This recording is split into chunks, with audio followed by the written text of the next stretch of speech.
Hello beautiful peoples, welcome to my channel. ముందుగా వీడియోలోకి వెళ్ళే ముందు ఎవరన్నా మన ఛానల్ని కొత్తగా చూసేవాళ్ళు ఉంటే ఛానల్ని సబ్స్క్రైబ్ చేసుకోవచ్చు కదా. అండ్ అలానే ఈ వీడియోని చివరి వరకు చూడండి. ప్రతి నెలలో వచ్చే రెండో శనివారం రోజు సెలవు ఎందుకు ఉంటుంది?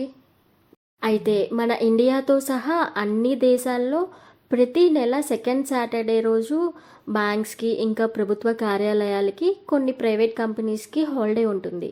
అయితే ఎందుకు హాలిడే ఉంటుంది అన్నది ఎప్పుడన్నా ఆలోచించారా?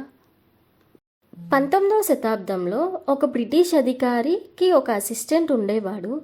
అతని సెలవుల్లో మాత్రమే వాళ్ళ పేరెంట్స్ చూడడానికి వాళ్ళ ఊరు వెళ్ళేవాడు. కానీ కొన్ని వర్క్ ప్రెషర్స్ వల్ల అండ్ వర్క్ ఎక్కువగా ఉండడం వల్ల అతనికి వాళ్ళ పేరెంట్స్ చూడడానికి వాళ్ళ ఊరు వెళ్ళడానికి కుదిరేది కాదంట. దీంతో అతని తల్లిదండ్రులే వాళ్ళ కొడుకుని చూడడానికి కొడుకుండే ప్లేస్కి వచ్చేవాళ్ళంట. సో ఈ విషయం తెలుసుకున్న బ్రిటిష్ అధికారి ప్రతి నెల రెండో శనివారం తన స్వగ్రామానికి వెళ్ళడానికి సెలవిచ్చాడంట. దీంతో అప్పటి నుంచి ఆ బ్రిటిష్ ప్రభుత్వం అధికారికంగా సెలవునివ్వడం ప్రారంభించింది. ఇదంతా స్వాతంత్రం రాకముందు జరిగింది.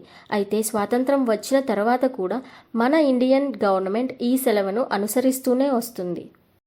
Thanks for watching. Stay tune for more.